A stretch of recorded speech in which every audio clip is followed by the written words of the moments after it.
እኛ ኦርቶዶክሳዊ መምህር ካህንም ናቸው። አኮ ሁሉ ዘይለኒ እግዚኦ እግዚኦ ዘይለው ውስተ መንግሥተ ሰማያት አቤቱ አቤቱ ኢየሱስ ኢየሱስ የሚለኝ ሁሉ ወደ መንግሥተ ሰማያት የሚገባ አይደለም ያ ኢየሱስ ጌታ ነው ማለት ደግሞ ያድናል እንጂ አያስኮንንም። እሱ በጎድንዶ አማላጅ ፍጡር ነው ብሎ የሚመሰክረው ከምን አገኝቶት ነው?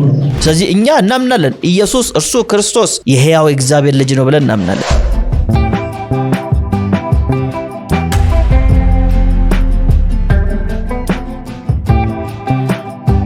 ከእግዚአብሔር ከአባታችን ከጌታም ከኢየሱስ ክርስቶስ ጸጋ ሰላም ምሕረት በያላችሁበት ይብዛላችሁ። እናፈርሳለን የተሰኘውን መርሃ ግብር ነው ጀምረናል። በዚህ መርሃ ግብር ላይ የተለያዩ የስህተት ትምህርቶችን በእግዚአብሔር ቃል ዕውቀት እናፈርሳለን ማለት ነው። ዛሬ እንግዲህ የምናፈርሰው ከዚህ በፊት ላፈረስኩት ሐሳብ ምላሽ የሰጡኝ አንድ ኦርቶዶክሳዊ መምህር አሉ። መምህር ሳሉ ይባላሉና እኔ ሮሜ መልእክት ምዕራፍ 8 ቁጥር 34 ላይ ያለውን ቃል መነሻ በማድረግ ኢየሱስ ክርስቶስ አማላጅ እንደሆነ ያስተማርኩበት ትምህርት ወይም የነሱን ትምህርት ያፈረስኩበት ቪዲዮ ነበርና ለዛ ቪዲዮ እንግዲህ ምላሽ ሰጥተዋል ማለት ነው። እኛ ኦርቶዶክሳዊ መምህር ካህንም ናቸው። ምላሽ ስለሰጡኝ አመሰግናለሁ። ቢያንስ እንዲናምናለን ብሎ እኔ የተናገርኩት ነገር ለማፍረስ ነው የሞከሩት። ግን ትክክለኛ መልስ ነው ወይ ምላሻቸው መጽሐፍ ቅዱሳዊ ነው ወይ የሚለው ነው የምንፈትሸው እንጂ ምላሽ ስለሰጡኝ በጣም ነው ማመሰግነው። ይሄን ቪዲዮ እንደሚያዩም ስለማስብ በጣም አመሰግናለሁ። ግን የሰጡኝ ምላሽ መጽሐፍ ቅዱሳዊ አይደለም። በጣም ከመጽሐፍ ቅዱስ ሐሳብ በጣም የራቀና እኔ ያላልኩትን ብሏል ብለው የተናገሩት ንግግር ደግሞ በጣም ልክ አይደለም። እሱን ቢያርሙ ላለው እስቲ የሳቸውን ቪዲዮ ሰምተን እንመለስ። ኢየሱስ ያማልዳል እንደውም ስንል እኮ ለአማኝ ነው ለማያምንም አይደለም። ኢየሱስ ለማያምን አያማልድም። በዚሁም እናውቃለን። ኦርቶዶክሳውያን በተለይ ኢየሱስ አያማልድም ሲሉ ምን እያሉን ነው? አልዳንኩም እያሉ ነው። ለምን? የኢየሱስ ምልጃ የሚያስፈልገው ለዳነው ነው። ለምሳሌ ሮሜ 8:34 ላይ ሐዋርያው ጳውሎስ ምንድን ያለው? ስለ እኛ የሚማልደው ነው ያለው። እንደምናላችሁ ዘይት የተመሰገነ ይሁን። ይህች መልእክት ለሁሉም መድረስ ስላለባት ኮፒ ሊንክ ሼር ማድረጋችሁን አትዘንጉ ነው ብለው ራሱ ዳኝ ሌላውን ኮናኝ አድርጎ የሚናገረው ሰው ቅድሚያ መጽሐፍ ቅዱስ ቢያነብ ኖሮ ማንኛው እንደሚጸድቅ ማንኛው እንደሚድን ማንኛው እንደሚኮነን ያውቀው ነበር። ቢያንስ እንኳን ማቴዎስ ምዕራፍ 7 ቁጥር 21 ላይ ያለውን ኃይለ ቃል ቢረዳው ኖሮ የሚድነው ማን እንደሆነ የማይድነው ማን እንደሆነ ማወቅ ይችል ነበር። እዚህ ምዕራፍና ቁጥር ላይ ምን ይላል? ራሱ መድኃኔዓለም ሲያስተምር አኮ ሁሉ ዘይለኒ እግዚኦ እግዚኦ ዘይለው ውስተ መንግሥተ ሰማያት አቤቱ አቤቱ ኢየሱስ ኢየሱስ የሚለኝ ሁሉ ወደ መንግሥተ ሰማያት የሚገባ አይደለም ያ ወደ መንግሥተ ሰማያት የሚገባ አይደለም። መንግሥተ ሰማያት ካልገባ ድነቱ የት ላይ ነው? ምን ላይ ነው ዳንኩ ብሎ የሚናገረው? ዳንኩ ብሎ ሊናገር ደፍሮ ሊናገር የቻለው ሌላውን ኮናኝ ሌላውን የማይድን ኦርቶዶክሳውያንን የማይድን አድርጎ እሱ ዳን የሆነው ይህን መጽሐፍ ቅዱስ ለምን አያነበውም? ቅድሚያ የተነገረው ይሄ ቃል ለሱ ነው። ከቪዲዮአቸው መስማት እንደቻልነው እንግዲህ እኔ እዛ ቪዲዮ ላይ ምን ብዬ ተናግሬ ያለው ጌታችን ኢየሱስ ክርስቶስ ምልጃን የሚያቀርበው ወይም ደግሞ የሚማልደው ለዳኑ ነው። ለዛ ነው ስለኛ የሚማልደው ነው ያለው ሐዋርያው ጳውሎስ። ስለዚህ የዳነውን ክርስቲያን ወይም ደግሞ ኢየሱስ ክርስቶስን በማመን የዘላለም ሕይወት ያገኘውን ክርስቲያን ለሱ ነው ኢየሱስ ክርስቶስ የሚማልደው። ጥብቅናውም ለዳነው ሰው ነው ብዬ ተናግሬያለሁና ምን አሉሳቸው? ራሱ ዳኝ ሌላውን ኮናኝ አድርጎ የሚናገረው ሰው በማለት እኔን እንግዲህ ኮናኝ እና እኔን ብቻ የዳንኩ ሌላው ኮናኝ አድርጌ እንዳስቀመጥኩ አድርጎ አስቀምጠዋል እሳቸውና ማቴዎስ ወንጌል ምዕራፍ 7 ቁጥር 21 ላይ የተነገረው እኮ ለሱ ነው አሉ። ማቴዎስ 7:21 ላይ ያለው ቃል የተነገረው ለኔ ነው ለሱ ነው በማለት ተናገሩ። አሁን እኔ ድኛለሁ ሌሎቹ አልዳኑም ስል ኮናኙኝ አይደለም፣ የእግዚአብሔር ቃል ስለሚናገር ነው። ለምሳሌ እሳቸውን ራሳቸው በጠይቃቸው እንደው መምህር ሳሉ እስቲል ጠይቆት ድነዋል ወይ የዘላለም ሕይወት አለዎት ወይ አሁን ጸድቋል ወይ ብዬ ብጠይቆት አላቅም ነው መልሶት። ምክንያቱም አብዛኛው ኦርቶዶክስ እነዛ ነው የሚለው። መምህራኖቹ ጭምር መንግስተ ሰማያት በር ላይ እንኳን ቁመን ድኛለሁ አንልም መጀመሪያ ልግባ ነው የምንለው ብሎ ይናገራሉ። ስለዚህ ራሳችሁ ኦርቶዶክሳውያን ድናችኋል ወይ ብለን ብንጠይቃችሁ አናቅም ነው የምትሉት። አናቅም እግዚአብሔር ነው የሚያውቀው ነው የምትሉት። ስለዚህ ከዛ አንፃር ራሳችሁ የምትመልሱትን መልስ ነው እኔ የተናገርኩት። እኛ ስጠይቁን ግን ድናችኋል ወይ ከተባልን እኛ አዎ ድነናል ነው መልሳችን። አዎ የዘላለም ሕይወት አለን ነው መልሳችን። ይህን የምንለው ዝም ብለን ከመሬት ተነስተን ነው አይደለም፣ ከእግዚአብሔር ቃል ተነስተን ነው። ለምሳሌ ሐዋርያው ዮሐንስ በአንደኛ መልእክቱ ምዕራፍ 5 ቁጥር 11 ላይ እንደዚህ ይላል፣ እግዚአብሔርም የዘላለም ሕይወትን እንደሰጠን ይህም ሕይወት በልጁ እንዳለ ምስክሩ ይህ ነው። ልጁ ያለው ሕይወት አለው፣ የእግዚአብሔር ልጅ የሌለው ሕይወት የለውም። የዘላለም ሕይወት እንዳላችሁ ምን እንዳላችሁ? የዘላለም ሕይወት እንዳላችሁ ታውቁ ዘንድ በእግዚአብሔር ልጅ ስም ለምታምኑ ይህን ጽፌላችኋለሁ በማለት አስረግጦ የዘላለም ሕይወት እንዳለን ኢየሱስ እስካለን ድረስ የዘላለም ሕይወት እንዳለን ሐዋርያው ዮሐንስ ይናገራል። ስለዚህ ሐዋርያው ዮሐንስ መልእክትን ለምንድን ነው የጻፍከው ብለን ብንጠይቀው መልሱ ይሄ ነው። የዘላለም ሕይወት እንዳላችሁ ታውቁ ዘንድ በእግዚአብሔር ልጅ ስም ለምታምኑ ይህን ጽፌላችኋለሁ ይላል። ስለዚህ እኛ እናምናለን ኢየሱስ እርሱ ክርስቶስ የሕያው እግዚአብሔር ልጅ ነው ብለን እናምናለን። ስለዚህ የዘላለም ሕይወት አለን ምንለው ይኸው የእግዚአብሔር ቃል አስረግጦ ስለሚናገር ዋስትና ስለሚሰጠን እኛ ድነናል እንላለን። እናንተ ግን በራሳችሁ አንደበት ራሱ አልዳንኩም ስለምትሉ ከዛ አንጻር ነው የተናገርኩት እንጂ እኔ ኮናኝ ሁኜ አይደለም። በጣም የገረመኝ ግን ማቴዎስ ወንጌል ምዕራፍ 7 ቁጥር 21 ላይ ያለው ቃል ለሱ የተነገረ ቃል ነው አሉ። እስቲ እናንብበው። የማቴዎስ ወንጌል ምዕራፍ 7 ቁጥር 21 ላይ ምንድነው የሚለው? ጌታችን ኢየሱስ ክርስቶስ ምንድነው ያስተማረው የሚለውን ላንብብላችሁ። እንደዚህ ይላል፣ በሰማያት ያለውን የአባቴን ፍቃድ የሚያደርግ እንጂ ጌታ ሆይ የሚለኝ ሁሉ መንግሥተ ሰማያት የሚገባ አይደለም የሚለውን ጥቅስ እንግዲህ በመጥቀስ ይሄ የተነገረው ለሱ ነው አሉሳቸው።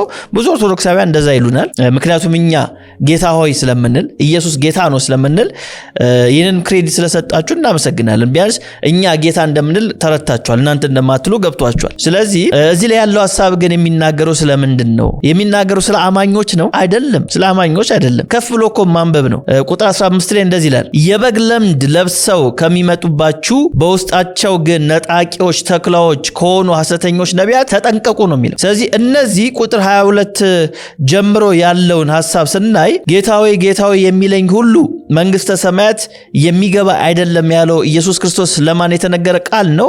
ለሐሰተኛ ነቢያቶች፣ የበግ ለምድ ለለበሱ። የበግ ለምድ ለምንድን የለበሱት?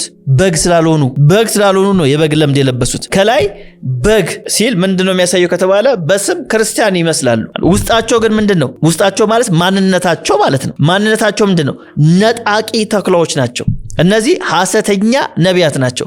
ከነዚህ ምን በሉ ተጠንቀቁ ይላል ጌታ ኢየሱስ ክርስቶስ እንጂ ጌታ ሆይ የሚል ወይም ኢየሱስ ጌታ ነው የሚል አይድንም የሚል ትምህርት ኢየሱስ እየሰራ አይደለም። እንደዛ የሚል ትምህርት እየሰራ አይደለም። በሌላ ገለጥ ኢየሱስ ጌታ ነው ማለት የማያድን ከሆነ ምን ማለት ነው መሰላችሁ? ኢየሱስ አያድንም ማለት ነው። ይሄ ደግሞ ምንፍቅና ነው፣ ኑፋቄ ነው። እኛ ግን ኢየሱስ ጌታ ነው ማለት እንደሚያድን እንመሰክራለን። ለምሳሌ ሐዋርያው ጳውሎስ በሮሜ መልእክቱ ምዕራፍ 10 ላይ ምን ይላል? ቁጥር 9 ላይ ኢየሱስ ጌታ እንደሆነ በአፍህ ብትመሰክር እግዚአብሔርም ከሙታን እንዳስነሳው በልብ ብታምን ትድናለህ። ሰው በልቡ አምኖ ይጸድቃልና በአፉ መስክሮ ይድናልና በማለት ይናገራል። ስለዚህ በአፋችን የምንመሰክረው ምንድነው? ኢየሱስ ጌታ ነው ብለን ነው የምንመሰክረው። ይህን የመሰከረ ሰው ምን ያደርጋል? ይድናል። ስለዚህ ማቴዎስ ወንጌል ምዕራፍ 7 ቁጥር 21 ላይ ያለው ሐሳብ ስለ ሐሰተኞች ነቢያቶች፣ አማኞች ስላልሆኑ ነጣቂ ተኩላዎች ስለሆኑ ነው እንጂ የሚናገረው ስለ አማኞች የሚናገር ሐሳብ አይደለም። ኢየሱስ ጌታ ነው ማለት ደግሞ ያድናል እንጂ አያስኮንንም። እሺ፣ በሁለተኛ ደረጃ ደግሞ ያነሱት ሐሳብ አለ መምህር ሳሉ ሁለተኛ ሐሳብ ላይ የምናየው እንግዲህ እኔ ያላልኩትን ነው እንዳልኩ አስመስሎ የተናገሩት። እስቲ እንስማቸው። እሱ በጎድንዱ አማላጅ ፍጡር ነው ብሎ የሚመሰክረው ከምን አግኝቶት ነው? እሺ፣ ምንድን ያሉት? ኢየሱስ ፍጡር ነው አማላጅ ነው የሚለው ከየት አግኝቶት ነው አሉ። እኔ ኢየሱስ ፍጡር ነው ብዬ አልተናገርኩም። እዛ ያስተማርኩት ቪዲዮ ላይ ሄዳችሁ ብታዩ ኢየሱስ ፍጡር ነው የሚል ቃል አልተናገርኩም። ያልኩት አማላጅ ነው ብያለሁ። ለምንድን ነው እንደዚህ ያልኩት? መጽሐፍ ስለሚል ሮሜ ምዕራፍ 8 ቁጥር 34 ላይ ስለኛ የሚማልደው ኢየሱስ ክርስቶስ ነው በማለት ሐዋርያው ጳውሎስ ይናገራል። ምንም ማድረግ አንችልም። የኛ ቃል አይደለም፣ የሐዋርያው ቃል ነው። ስለዚህ ይሄን ማለት ኢየሱስ ፍጡር ነው ማለት ነው አይደለም። ከዚህ ጋር በተገናኘ ምን አሉን መምህር ሳሉ? መንፈስ ቅዱስም እኮ እዛው ምዕራፍ ላይ ቁጥር 26 ላይ አማላጅ ተብለዋል እና አማላጅ ስለተባለ መንፈስ ቅዱስ ፍጡር ነው ማለት ነው የሚል ጥያቄ ያነሳሉ። እስቲ እንስማቸው። አማላጅ የሚለው ቃል ባያነበው እንጂ ወደ ኋላ መለስ ብሎ ከዚሁ ምዕራፍ 8 ቁጥር 26 ላይ መንፈስ ቅዱስንም አማላጅ ይለዋል። ኢየሱስ ክርስቶስ ብቻ አይደለም አማላጅ ያለው፣ መንፈስ ቅዱስንም አማላጅ ይለዋል። ኤርምያስ ምዕራፍ 7 ቁጥር 26 ላይ 25 ላይ ስናነብ እንዲሁ አብን አማላጅ ይለዋል። እግዚአብሔር ይላል። ያው እግዚአብሔር ወገኖች ነቢያትን እየማለድሁ እልክላችሁ ነበር ይላል። አማላጅ የሚለው ቋንቋ ቃል ለወልድ ብቻ ሳይሆን የተነገረው ለመንፈስ ቅዱስም ተነግሯል፣ ለአብም ተነግሯል። ስለዚህ አብም ፍጡር ነው ማለት ነው እንደሱ አባባል፣ መንፈስ ቅዱስም ፍጡር ነው ማለት ነው እንደሱ አባባል። ወልድ አማላጅ ስለተባለ ፍጡር ከተባለ መንፈስ ቅዱስም አማላጅ ፍጡር ነው፣ አብም አማላጅ ብሎታል፣ ፍጡር ነው። ይሄ የማን አስተሳሰብ? የእሱ አስተሳሰብ። እንግዲህ ሮሜ ምዕራፍ 8 ቁጥር 26 መንፈስ ቅዱስ አማላጅ ይለዋል አሉና ኤርምያስ 7:25 ደግሞ አብን አማላጅ ይለዋል። ስለዚህ አብም መንፈስ ቅዱስም ፍጡር ነው ማለት ነው እንደሱ አባባል አሉ። እኔ መቼ ነዛልኩኝ? እኔ እኮ አላልኩኝ።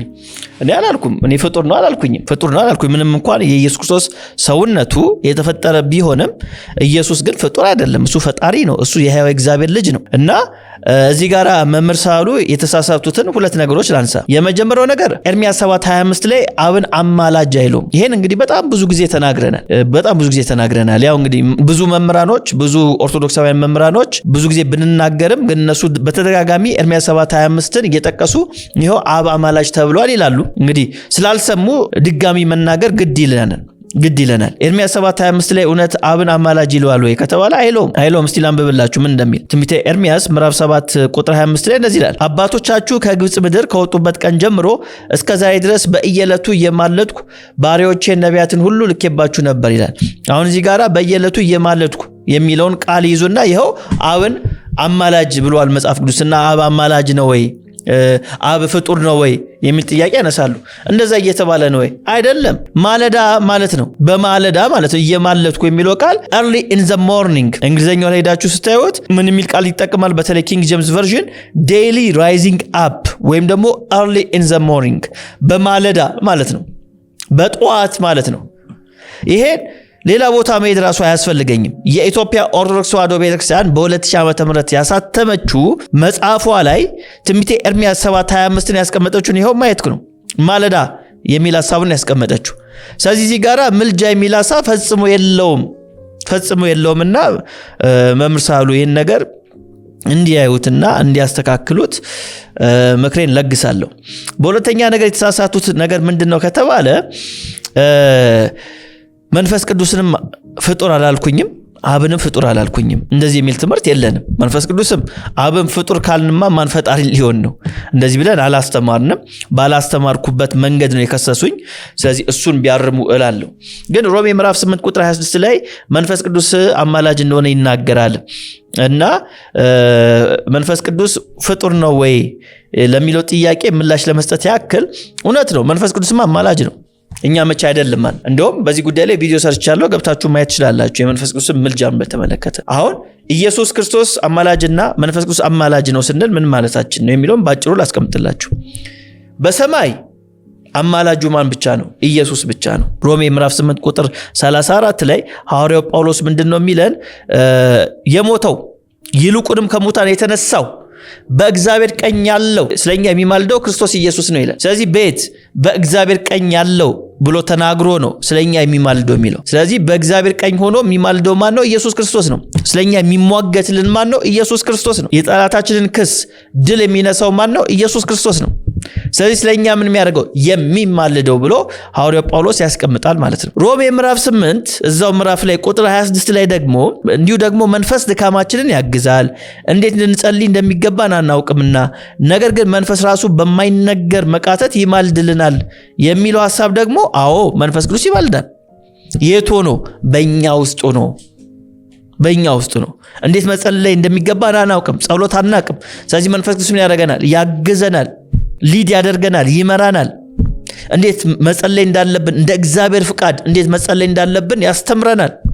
ለምን? እሱ ራሱ አምላክ ስለሆነ መለኮት ስለሆነ የአብን ፍቃድ ስለሚያውቅ በትክክለኛው መንገድ እንድንጸልይ ያግዘናል፣ ይረዳናል ማለት ነው። ቁጥር 27 ላይ ልብን የሚመረምረው የመንፈስ ሐሳብ ምን እንደሆነ ያውቃል፣ እንደ እግዚአብሔር ፍቃድ ስለ ቅዱሳን ይማልዳልና ይላል። ስለዚህ በውስጣችን ሆኖ የሚቃትተው ማን ነው ከተባለ መንፈስ ቅዱስ ነው። የሚያግዘን ማን ነው ከተባለ መንፈስ ቅዱስ ነው። ከዚህ አንጻር መንፈስ ቅዱስ ምን ተብሏል? አማላጅ ተብሏል። የት? በእኛ ውስጡ ነው። በሰማይ ያለው በአብ ቀኝ ሆኖ የሚማልደው ግን ማን ብቻ ነው? ጌታችን ኢየሱስ ክርስቶስ ብቻ እንደሆነ መጽሐፍ ቅዱሳችን ምንም ግራ ቀኝ ሳንል ሳያሻማ በግልጽ መጽሐፉ አስቀምጦታል።